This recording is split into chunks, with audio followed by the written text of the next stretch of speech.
देखा सपोली, आज सब कितने खुश हैं। इतना तो ये नाग पंचमी के दिन भी खुश नहीं होते हैं। और इनकी खुशी का कारण है इच्छा का अभियान। जी इंसान बदल रहे हैं। हालांकि शुरू में मुझे इच्छा और उसके अभियान पर इतना भरोसा नहीं था, पर आज मुझे गर्व है उस निर्णय पर। क्यों, सही फैसला लिया था ना हमने? जी पिताजी।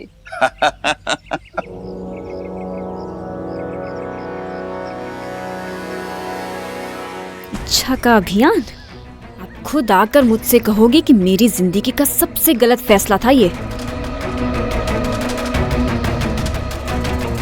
जब वो मीनाक्षी टीचर इच्छा की सच्चाई सबको बता देगी।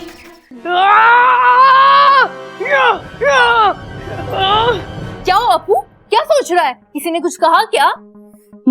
मैं सोच रहा हूँ कि मैं पढ़ाई छोड़ दूँ। क्या क्या कह रहा है तू? कह नहीं रहा हूँ, मैंने फैसला कर लिया है। अब आप ही मुझे बताइए कि मैं क्या करूँ? पहलवानी करूँ, खेती करूँ या ईंटें उठाऊँ? ऐसा कर बेटा, तीनों कर। ईंटें उठाकर खेती करेगा तो अच्छा पहलवान बन जाएगा। अब मजाक कर रही है मेरे साथ? शुरुआत तो तूने की। अब मैंने फैसला कर लिया, मैं स्कूल छोड़ दूंगा। इच्छा, तू ही समझा इसे, पढ़ाई करना कितना जरूरी होता है। हाँ ममता दीदी, ठीक उतना ही जरूरी है जितना दादी जी के लिए चाय जरूरी है। अच्छा हाँ, अच्छा याद दिलाया तूने। मैं जल्दी से जाकर दादी जी के लिए अच्छी चाय बनाती हूँ। जी। ए अपू, तू पढ़ाई क्यों छोड़ना चाहता है? तुम्हारी वजह से। मेरी वजह से? तुमने तो मैडम को बड़ी प्यार से समझाया था ना, और उन्होंने तुम्हारा चेहरा भी नहीं देखा। हाँ तो उन्होंने प्रिंसिपल सर से शिकायत कर दिया और मुझे स्कूल से निकाल रहे हैं। ये कैसे हो गया? मैंने तो बड़े प्यार से बात की थी और तेरी मैडम तो बहुत खुश हुई थी वो गिफ्ट को लेकर। उन्होंने मुझे बड़े प्यार से बोला है कि कल अपने मम्मी पापा को लेकर आना, और अगर मैं नहीं लेकर गया तो मेरा नाम काट देंगे। अप्पू, हे नागोमी देव, ये कैसे हो गया?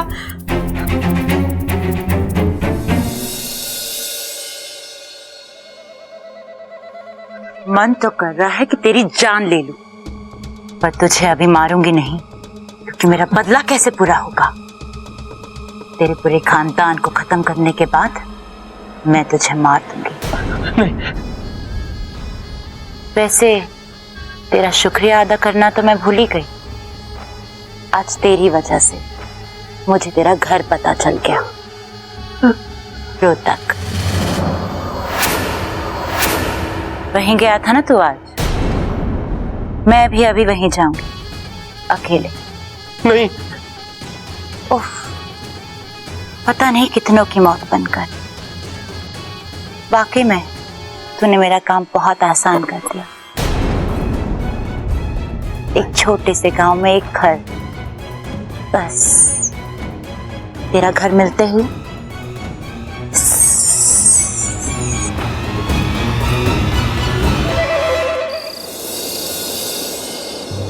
अगर प्रबल भैया और ममता दीदी अप्पू के स्कूल गए तो समस्या हो जाएगी।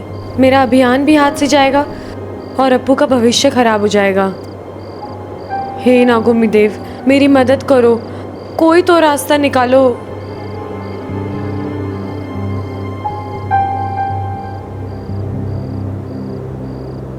तुम यहाँ अकेले अकेले क्या कर रही हो? जी कुछ नहीं, खुली हवा, खुला आसमान और उसमें चांद, बस यही सब। वैसे अच्छा, मुझे एक बात बताओ, तुम्हें चांद को देख के क्या लगता है? वो मुझे दूध से भरी कटोरी की तरह लगता है। बचपन में जब कटोरी का दूध खत्म हो जाता था तो माँ मुझे चांद दिखाने ले जाती थी और कहती थी एक दिन तू वो वाली कटोरी का दूध पिएगी। कटोरी का दूध? बब्बल जी, मैं मजाक कर रही हूँ, मुझे कहाँ कुछ याद है। मुझे चांद इतना सुंदर लगता है कि बस मैं देखती रहूं। वैसे आपको कैसा लगता है? मुझे चांद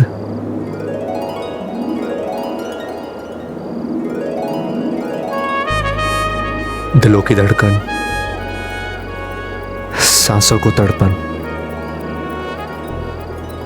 गीत मल्हार, मन का करार,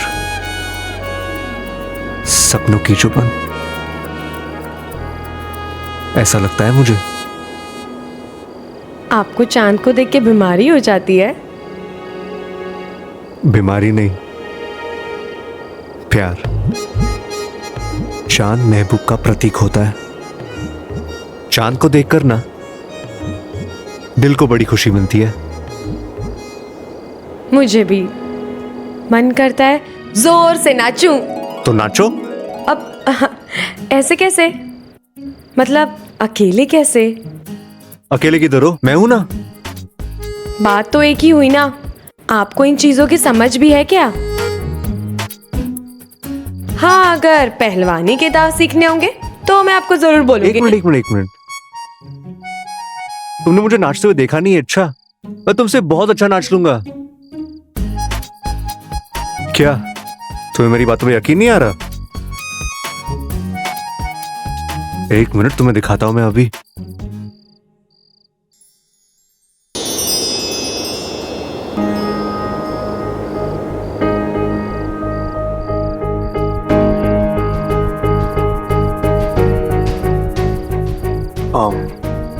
रात बहुत हो गई है, हमें सोना चाहिए।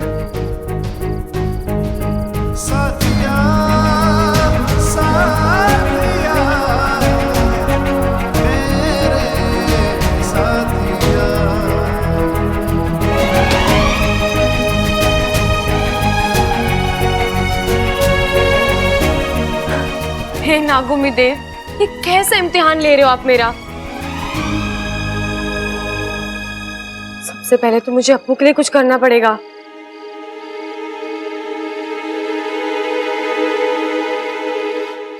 हाँ, ये सही रहेगा।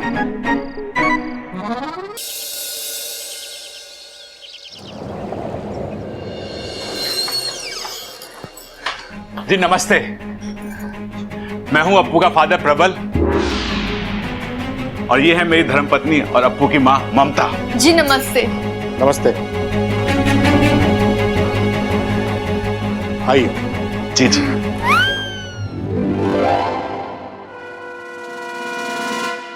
अरे ममता, मेरी चाय ला। अरे भाई क्या कर रहे हो? दिन में सो रहे हो? अरे रात भर एक मच्छर ने सोड़ ना दिया। ओह अच्छा, तो बदला लेना चाहिए था ना। अरे बदला तो ले लिया, उसने मेरी नींद हराम करी और मैंने उसे ना सोड़ दिया। पूरी रात चप्पल लेकर उसके पीछे भागा। बहुत अच्छी बात है। दादी सुनो, आज के बाद दादी आप मुझे रोकोगे नहीं। मैं भैंस का दूध 2 लीटर ज्यादा पीऊंगा। क्यों? क्योंकि दादी मैंने कहीं पढ़ा है कि भैंस का दूध पीने से ना दिमाग तेज हो गया। अरे बावले, ऐसा होता तो भैंस के सारे बच्चे इंजीनियर बन जाते। आपको मालूम है, पूरी क्लास में ये बच्चों को कहता रहता है कि नाग अच्छे होते हैं, उनसे दोस्ती करनी चाहिए। अब जरा सोचिए, कोई बच्चा सच में सांप को हाथ लगा ले और सांप ने उसे काट दिया तो? अरे घबराने की बात नहीं है। अजी घबराने की बात तो है। कल ही अप्पू ने सबके सामने एक्सेप्ट किया कि वो अपने घर में एक इच्छाधारी सांप के साथ रह रहा है। अरे आप भी कहां बच्चे की बात में आ गए। वो क्या है ना कि घर में मजे में मैं इन्हें कातिल नागिन कह के बुलाता हूं, क्योंकि ये नागिन डांस बहुत अच्छा करती है ना। अजी वो सब तो ठीक है, पर उसका क्या? जो मीनाक्षी जी के घर गई थी वो तो हंसती खेलती चलती फिरती इच्छाधारी नागिन है। वो कौन थी? इच्छा, हम तो फंस गए, अब क्या करें? तू चिंता मत कर वाकू, मैं कुछ सोचती हूँ।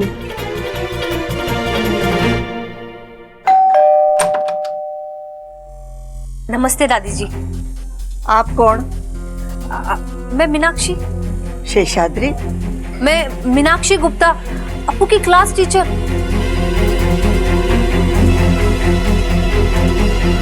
आई। अरे ये तो बच्चा है, बच्चे तो कुछ भी बोल देते हैं। आगे से ऐसा मत बोलना अप्पू, ठीक है? ठीक है मम्मी, नहीं बोलूंगा। चलो जी, बात खत्म। अजीब बात कैसे खत्म?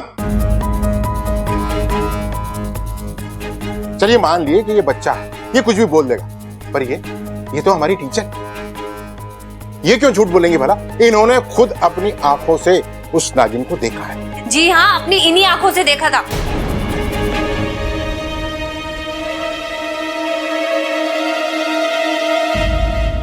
अच्छा, आपने देखा था? हमने भी देखा जी। एक बार हमने इतना बड़ा मेंढक देखा, फिर आंख खुली तो कुछ नहीं था। सपना देखा था जी, सपना। नहीं, वो नागिनी थी और उसने मुझे गिफ्ट भी दिया था। हे नागुमी देव, अब क्या करें? इच्छा, ये तूने कहाँ फंसा दिया? आप एक काम करिए, वो तोहफा लेकर आइए, तभी इनको पता होगा कि इनके घर में नागिन है। सर, वो गिफ्ट तो मेरे पास नहीं है, वो नागिन ने वापस ले लिया।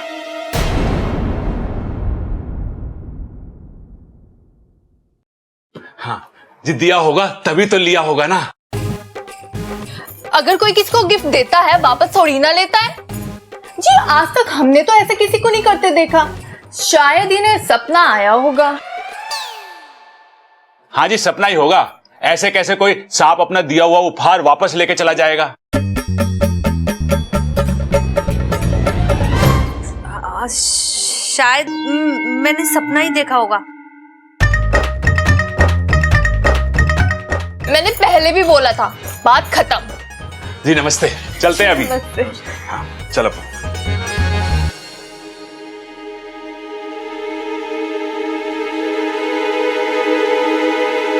दादी जी, मैंने खुद अपनी आंखों से उस सांप को देखा। पता है, पहले तो वो नागिन बन के आई और फिर एकदम से इंसान बन गई। और पता है क्या कह रही थी? कह रही थी कि वो आपके इस घर में आपके साथ रहती है। दादी जी, पहले तो मुझे इन सब बातों पर विश्वास ही नहीं था, पर अपनी आंखों का देखा कैसे झुठलाऊं? आपके घर में ना वो इच्छाधारी सांप ही रहती है। हाँ, सपना खबरदार रहिए। बस चलती हूँ, नमस्ते।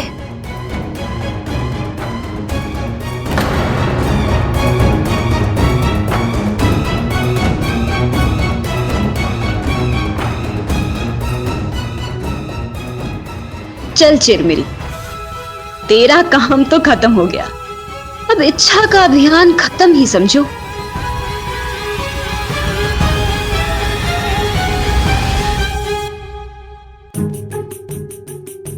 हमारे घर में ये इच्छाधारी नाग कहां से आया होगा? जी अपने घर से ही आया होगा। अरे तुम समझ ना रही, वो हमारे घर में आया है तो इसका मतलब है कि उसका कोई घर भी होगा। तुम समझ रही हो ना मैं क्या कह रहा हूँ? हाँ जी, इसका मतलब तो साफ है, उस बेचारे के घर वाले भी परेशान हो रहे होंगे। हाँ सही कहा, इसका मतलब है उसके घर वालों ने उसे घर से निकाल दिया है। अब हमें यह पता लगाना है कि उसका घर वालों से किस बात पे झगड़ा हुआ होगा। अजी पहले ये तो पता लगा लो हमारे घर में कौन है इच्छाधारी सांप। हाँ बस वही पता लगाना है, बाकी तो उसी से पूछ लेंगे हम।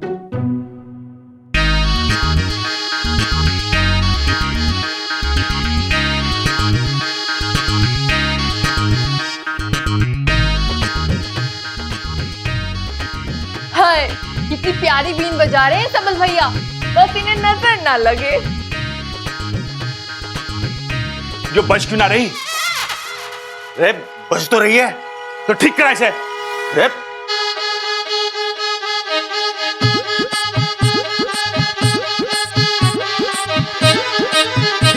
हाँ अब बजी। सबल भैया लेकिन आप इस बीन से क्या कर रहे हो?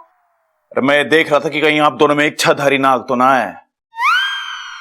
अरे सबल, तू समझता ना है, नाग को पकड़ना इतना आसान काम ना है। पर मैं तुझे एक ऐसी तरकीब बताऊंगा जिससे हम दोनों उस नाग को पकड़ सके। चल तू मेरे साथ है?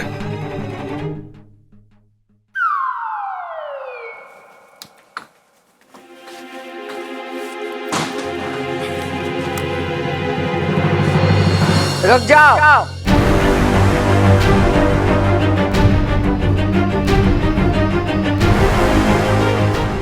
यहाँ आओ हमारे सामने।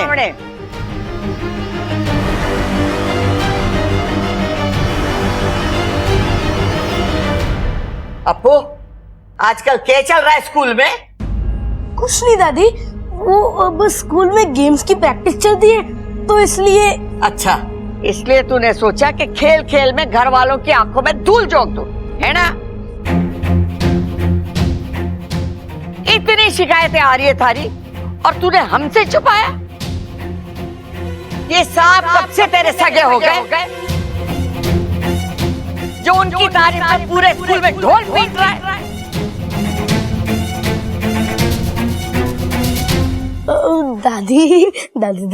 दादी मैं तो बस लोगों को यही बता रहा था कि सांप अच्छे होते हैं, बुरे नहीं होते हैं, और हमने भी तो उस दिन घर में यही देखा यार। चुप कर। मैं अच्छी तरीके से जानती हूँ कि तुझे ये पट्टियां कौन पढ़ा रहा है।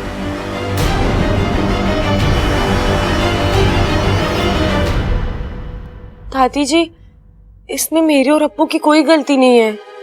गलती? अप्पू के स्कूल से अप्पू के बारे में शिकायत आए, ये बात समझ में आवे, लेकिन अप्पू के स्कूल से थारी शिकायत आ रही है, ये बात समझ में ना आई। बता, क्या कर रही थी अप्पू के स्कूल में तू? दादी को ये सब कैसे पता चला? दादी जी, वो मैं अप्पू के स्कूल से आज मास्टर नहीं आई थी। क्या नाम था उसका? मीनाक्षी। कहीं टीचर ये तो नहीं बता गई कि आज मम्मी और पापा स्कूल गए थे? आज तेरा अभियान खत्म। इच्छा, देख अप्पू, मेरी बात कान खोल के सुन ले। आज के बाद इस घर में या स्कूल में सांपों के बारे में तूने बात की तो अच्छा ना होगा। सॉरी दादी, सॉरी। सुन चोरी, आज के बाद तूने सांपों की तारीफ की या किसी से भी सांपों की बात की, हमारे से बुरा कोई ना होगा, समझी? जी दादी।